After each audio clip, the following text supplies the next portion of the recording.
অনেকে মনে করতে পারে যে আমরা তো সরকারি দল গঠন করছি।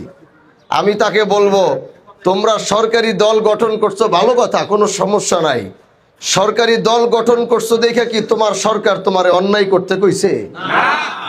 সরকারি দল গঠন হয়েছে বইলা কি জাতীয় সংসদ থেকে তোমাকে চাঁদাবাজি করার পারমিশন দিয়েছে? তোমরা নেতাগিরি করবা এখানে। তোমাদের নেতা মনে করো মাননীয় আমাদের প্রাইম মিনিস্টার তারেক রহমান তোমারে চিনবে না, সংসদে দাঁড়ায় কথা বললে সে আমারে চিনবে। এজন্য নেতাগিরি যাই করেন খুব সাবধানে করতে হবে, কারণ আমরা ন্যায় এবং ইনসাফের পক্ষের মানুষ। আমাদের এই আওয়াজ আজকে শুধু শিবচরে না, গোটা বাংলাদেশে ছড়ায় পড়ছে।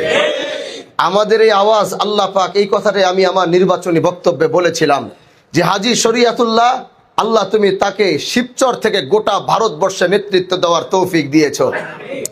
আমি আমার বক্তব্যে বলেছিলাম, পিছনে নোট করবেন, এই কথাগুলো হয়তো রয়ে গেছে। আমি সেদিন দাঁড়িয়ে বলেছিলাম আমি আরেকবার এই শিবচর থেকে আরেকটি ডাক দিতে চাই, যেটা শুধু ভারতবর্ষ না, যেটা গোটা পৃথিবী ছড়িয়ে পড়বে। আর আজকে আল্লাহ পাক সেই দ্বার প্রান্তে, সেই রেল লাইনে, সেই পথে আমাদেরকে উঠিয়ে দিয়েছে।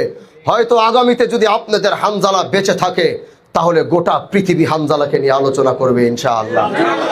এজন্য আমি আপনাদের সাথে কাঁধে কাঁধ মিলিয়ে সাথে থেকে চলতে চাই, আপনাদের পাশে থেকে চলতে চাই।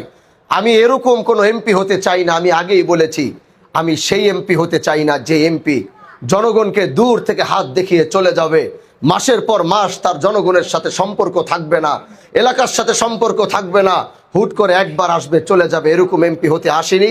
আপনাদের সাথে পাশে থেকেই যেন সব সময় চলতে পারি, জীবনের শেষ নিঃশ্বাস যেন এই মাটিতেই ত্যাগ করতে পারি, আপনাদের পাশেই যেন থাকতে পারি।